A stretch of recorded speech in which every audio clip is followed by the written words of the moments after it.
so you can say All right, hello. We're live now. We're live now to a everybody. massive audience. It's Dimitri LASCARIS, everybody. Dimitri, thanks for going on. I'm glad we could do this. I had a bit of a tricky time scheduling this. We're crossing the Atlantic here, My and apologies for my screw up, Rob. no problems. No problem. It happens. Yeah, It thank you. Thank happens. you for your patience. Yeah, no, we're happy to have you. So Dimitri, you first kind of popped on my radar. I guess it was around 2 years ago when you were running for the Green Party leadership, and I would like to talk to you a bit more about that process maybe later on. But that's when I started kind of following the work that you were doing. I actually joined the Green Party briefly to vote to vote for you for the Oh, thank you leadership so much, Rob.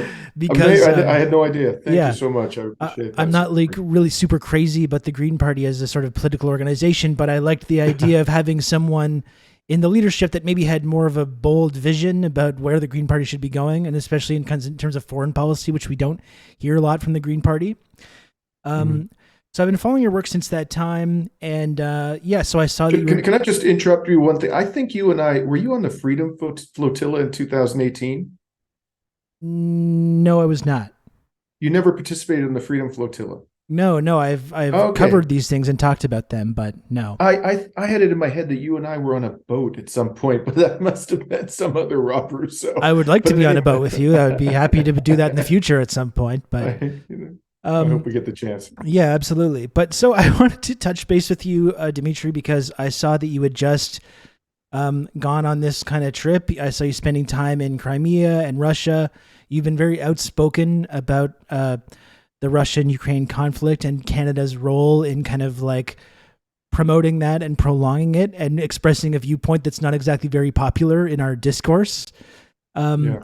so yeah, I was just wondering if you could let us know, about this trip you went on, what made you want to go to Crimea and Russia and spend time there, and kind of what your Mhm. thoughts are at this time after a year and a half of this conflict going on, and after you've been got a chance to spend some time actually in the region, which not a lot of the people that are commenting on this actually have done.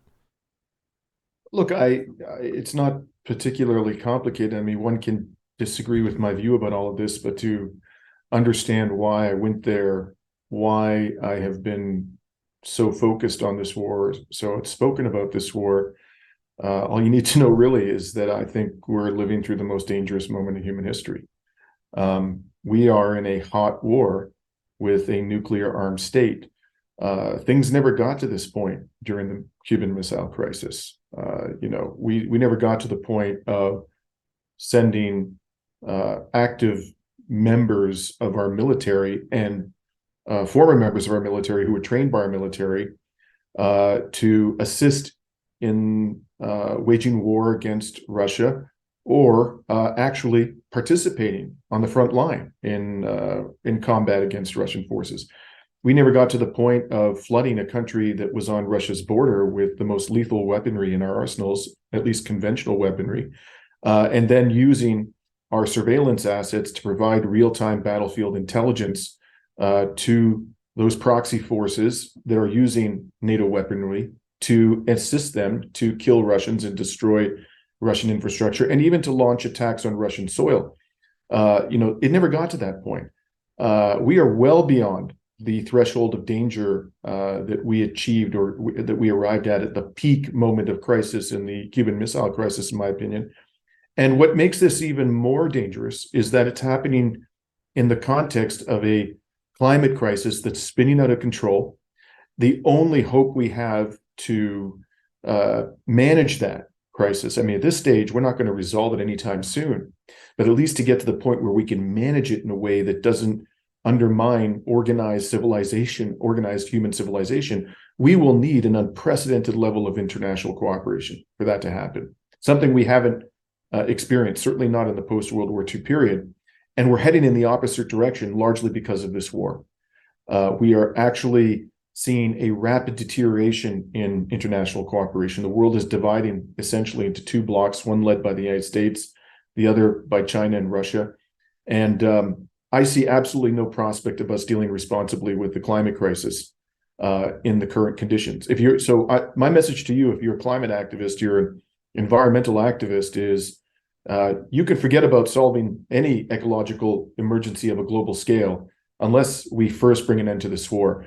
And the way we do that is through negotiation, and we have to have a dialogue with our, the belligerents who are deemed by our elites to be the enemy. We have to engage them in a dialogue, and so that's why I went to Russia. That's why I've been so outspoken about this. This is why I've lost so much sleep over this war. I think we're sleepwalking into World War III, Rob.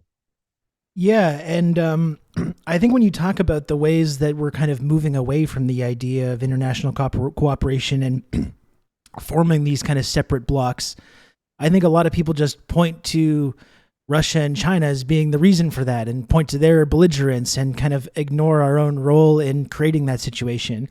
And I think when you go back to the Russia-Ukraine conflict and you're talking about, Canada or the US's or NATO's role in arming and funding the one side of this war, I think what gets lost a lot of the time in these conversations, especially in the West, you hear this elsewhere around the world, but when we talk about it here, we pretend that our involvement started in 2022, which is not at all accurate, right?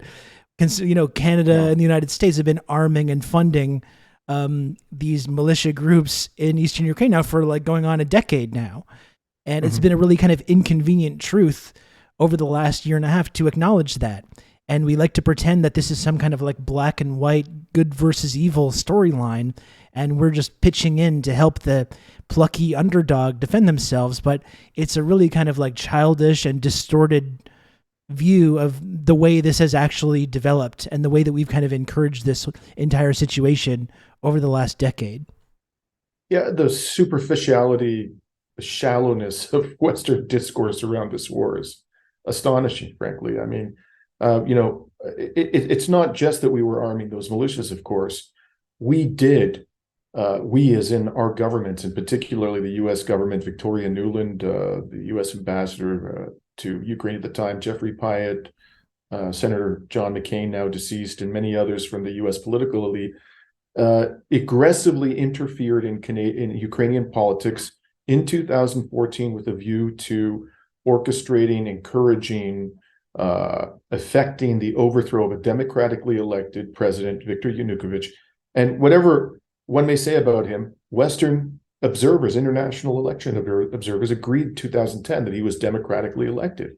And his sin was that he wanted to maintain good relations with Russia. For that, he was deemed by the West to be a Putin puppet.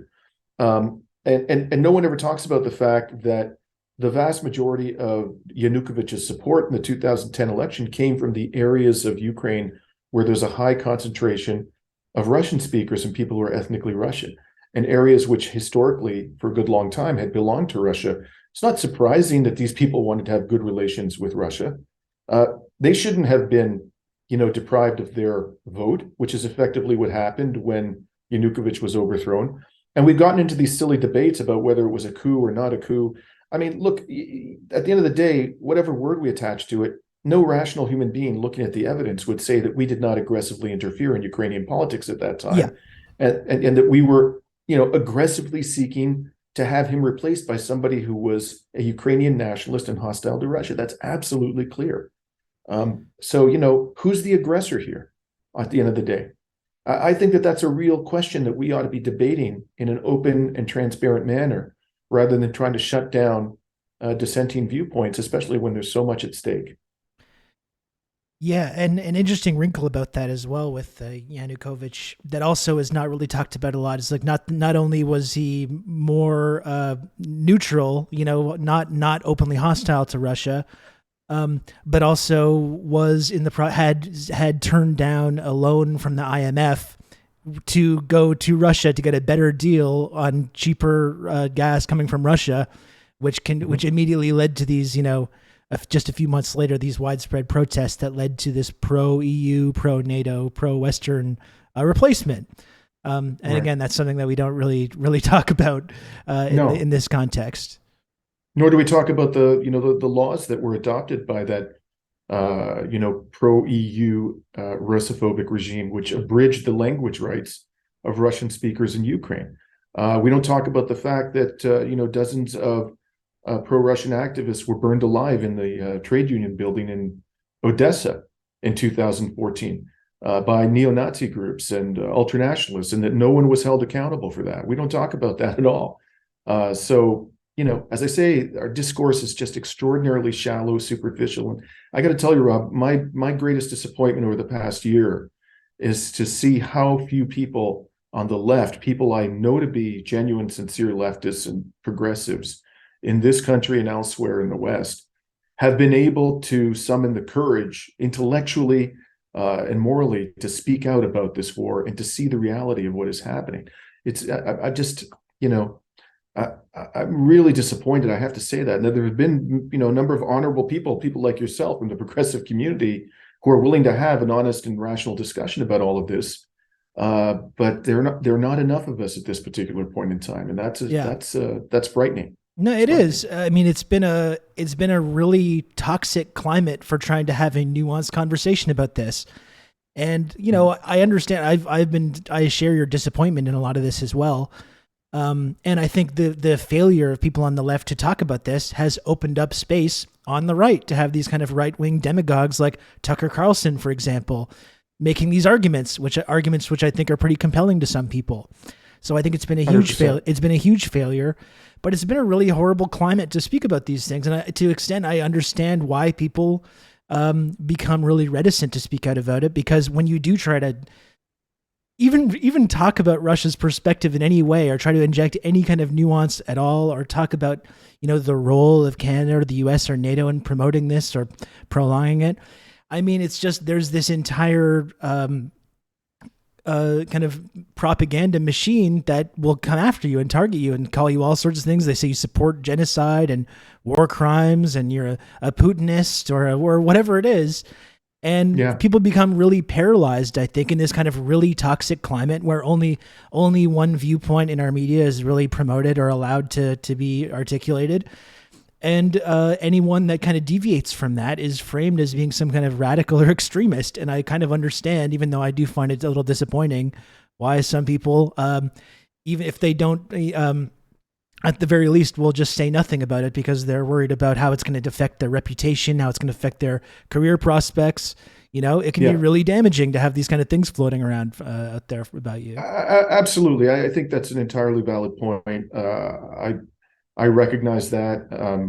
When I talk about my disappointment, I really am not focusing my commentary on the many people within the progressive community who, if they spoke out about it, would be potentially harmed reputationally in terms of their employment whatsoever, whatever it may be, in ways that they themselves are not in a position to manage, to deal with, so whatever economic reason, they may be confronted by economic constraints, which I'm not subject to. So I'm not referring to those people. I understand why they would be reticent to speak out. I still do find it disappointing, but it's just, absolutely. But it's understandable. Well, the people I'm really upset about is, first of all, those people in the progressive community who can withstand the heat and are willing to take that heat in other contexts, for example, defending Palestinian rights or condemning, attempts to overthrow the Venezuelan government, replace it with Juan Guaido, something which fortunately failed. They're willing to stand the heat in those contexts, but not in this context. And even worse, the people I'm really worked up about, to be frank about it, are the people who join in the reputational destruction. They actually will come after you on social media and they'll call you a Putin. People who used to support me are doing that. And I'm astonished by this. I mean, okay, you don't want to speak out. You don't want to take the heat. I get it. But do you have to make yourself a useful idiot of the Anglo-American empire by coming after people like myself or yourself who are trying to speak some truth about this thing? That's just unacceptable. Yeah, no, I agree. And, I think it's just it should be sort of a basic thing if you're count yourself to be on the left, to kind of understand what NATO is and what NATO is doing, and to kind of be against that and to push back against it and to push back against these narratives. And the idea of all these kind of leftists and socialists who are not only not speaking out, like I was talking about, but openly promoting NATO and supporting it and saying, oh yeah, we need to, NATO is getting it right this one time, we got to back them on this. That to me is pretty bad. It's pretty unacceptable. I've said this many times, if we can agree on one thing, we on the left, we in the progressive community, we anti-imperialists, It should be that NATO doesn't give a damn about international law or human rights or democracy. They don't even care about those things in their own part of the world, let alone in other parts of the world outside of the NATO jurisdictions.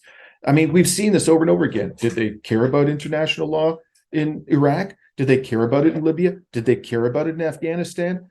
I mean, when they overthrew the government of Mohammad Mossadegh in the 1950s, NATO powers, democratically elected president of Iran, did they care about democracy, international law in Chile when Salvador Allende was overthrown? The record of lawlessness and anti-democratic behavior and abuses of human rights of NATO powers is so long that you have to truly live in la la land to think that this war or any war supported by NATO has anything to do with democracy, international law, and human rights. We should at least be able to agree on that much. And if we do agree on that, then the question becomes, what are they really up to over there? What is NATO's real agenda? That's the conversation we should be having. We shouldn't be debating whether or not this is nobly or honorably motivated, because clearly it's not. I mean, you really have to be out to lunch to believe that at this stage. How many times does NATO have to lie to us, the United States government, the Canadian government, about its true foreign policy objectives before we stop relieving them? Yeah, I mean, not only lying to us and engaging in this kind of behavior, but specifically arming and funding proxies in civil wars to destabilize regimes that you don't like. This strategy has been going on for decades. And in the last 10, 15 years in Libya, they've done that, in Syria, and they're then doing it in Ukraine with these proxies there. So it's like, I guess that's where I get a little confused, where I see people just unable to recognize this basic pattern, this strategy of arming and funding these proxies, promoting these conflicts, and then destabilizing regimes with in an effort to get rid of these regimes that you don't like. I mean, this is not a new strategy for NATO, but again, people just have been really confused by this whole thing, and the inability to recognize this, I think, has been strange for me over the last year and a half. Yeah, and the great tragedy of all of this, assuming we manage to avoid a nuclear war, and by this stage, I think all bets are off on that front. We could very well find ourselves in a nuclear war the way things are going. But in the least awful scenario, Ukraine will end up destroyed. Ukraine's being destroyed before our very eyes. And anyone who thinks that NATO is going to pick up the pieces when this country is left in smoking ruins, did they do that in Afghanistan? Did they stay there and rebuild the country that they destroyed? Did they do that in Libya? Are they going to do that in Syria? Did they do that in Iraq? They're going to leave that country in smoking ruins, and it's going to be, first and foremost, an absolute tragedy for this generation and subsequent generations of Ukrainians. But also that devastation will be an open, festering wound in the heart of Europe for decades to come. A country that has been flooded with weapons, where neo-Nazis have been encouraged to be armed and to wage war, where democracy has basically been torn apart. There's no democracy left in Ukraine anymore. Anybody who looks at the actual behavior of the Zelensky government, I mean, you have to be on planet Mars to think that that's a democratic champion. They've shut down all opposition parties. They've adopted laws, vague, ambiguous laws, which subject people to imprisonment for over a decade because they express sympathy for Russia. They've shut down opposition newspapers, television stations. And there's evidence of massive corruption, grand larceny on an epic scale going on right now in Ukraine. And so this is not a democratic government. It is not ultimately serving the interests of the Ukrainian people, and they are going to be the people we're supposed to be helping are the ones who are going to suffer the most because of Western policies towards this war. Yeah, and these sort of like economic, like the shock doctrine style economic policies are already put into place. So whatever form Ukraine takes afterwards, like this process of like privatization, whatever social safety net was still left over from the Soviet era, that's been dismantled. All sort of remotely left-wing parties. It's just totally primed for this like Western capital penetration, which again is great for the shareholders and stockholders of these corporations that are going to move in there and privatize all the resources and all these like social services. But it's going to be, as it's been everywhere else around the world with this process taking place, it's going to be horrible for the people that actually have to live in this situation. Yeah, it's just heartbreaking. It's heartbreaking Yeah, what's being done to that country. it is. Yeah, and And but and the people we are, promoting people's we're in it up to our necks. yeah, and the main people that are so gung ho about prolonging this have this idea that they're doing it because in the defense of the of Ukrainians, when in the reality they're making life worse for the people that actually have to live in that region. That's been a really weird thing for me, seeing people in like Canada and America become so uh kind of hyped up by this fog of war situation and getting so attached to these like regions in eastern Ukraine and villages that they didn't hear of before weeks and months previous to this. And it's like they feel like they have more of an attachment to these places Yeah, than the actual people that are living through this situation that didn't have to go through this. It's been very bizarre. yeah, yeah. And one question I like to ask is, uh, when I hear people, particularly progressives and leftists, saying I support the army of Ukraine. Do they support sending weapons to the Palestinians to Yeah. kill Israeli soldiers? I have yet to meet a single leftist or progressive who supports the arming of Ukrainians and who will say publicly or even privately that they support sending weapons to the Palestinians to kill Israeli soldiers. And the mainstream human rights community in the West now acknowledges openly that Israel is an apartheid state. And our government and almost all Western governments for decades have acknowledged that the settlements in the West Bank are a violation of the Fourth Geneva Convention, and that Israel is engaged in a range of human rights abuses. It's been going on not for a year and a half, as in the case of the invasion of Ukraine. This has been going on for decades, Rob, Yeah. decades. Yet no one who supports the arming of Ukrainians will say, I support sending weapons to the Palestinians to kill Israeli soldiers, the occupying soldiers. No one. Yeah. Well, It's I just, mean, yeah. you know, Even if you are against the invasion and you want to talk about the right of Ukrainians under international law, either the moral or the legal right to defend themselves, in this case, then if that's what you believe, and I understand that argument, but if that's what you believe, then on that same level, then the Palestinians do not only have the moral right but the legal right to defend themselves with armed struggle. But as you're pointing out, the same people are not quite as interested in extending this right right. to the Palestinians. You talked about, we talked a little bit of the people that actually have to live in these regions. And that's one of the reasons I wanted to connect with you, because you just recently went to Crimea. That's kind of a big part of this story as well, because after the Euromaidan, you had the Russian annexation of Crimea.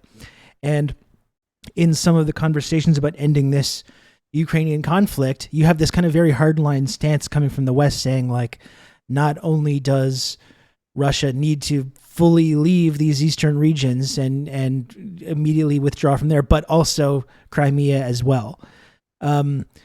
Which again, I think is a little bit strange, and it's not always really like keeping in mind like what the actual people that live in this region think as well. And as we've talked about it before on this stream, and I would like to hear your thoughts on this, but there's plenty of people in Crimea that are actually quite comfortable with the current situation, that don't want to go back to being part of Ukraine. And Right. we don't really want to hear from these people when we talk about this narrative, like in our media. Do you want to just talk about what your experience was visiting Crimea and actually speaking to some of the people there, and how you think that contrasts with how we talk about this conflict and talk about Crimea and Russia's role there? Sure. So I was just to put it all in context, I was there for about 11 days in April. Uh, I probably spoke to dozens of people when I was there, no more than that. I didn't conduct any kind of a poll, obviously. Uh, I was pretty much all over Crimea during those 11 days. I went to Yalta, in the southeastern part of the peninsula. I was in Sevastopol, which is in the southwestern part, and which is the headquarters of the Russian Black Sea Fleet. I was in the capital, Simferopol of Crimea, which is kind of in the middle. And then I went to the north to the border with Kherson region, and between Crimea and Kherson region, right at the border, and visited a refugee center where people coming from Kherson and other parts of the war zone were being transited out to other areas, refugees, where they could be dealt with